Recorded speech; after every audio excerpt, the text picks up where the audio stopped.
आपका आई तो आपको कोई पता नहीं है पीछे कौन आ रहा है।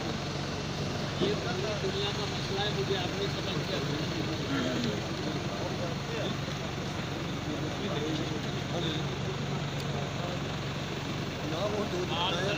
दो लामा साहब ने बताया, वो दो लामा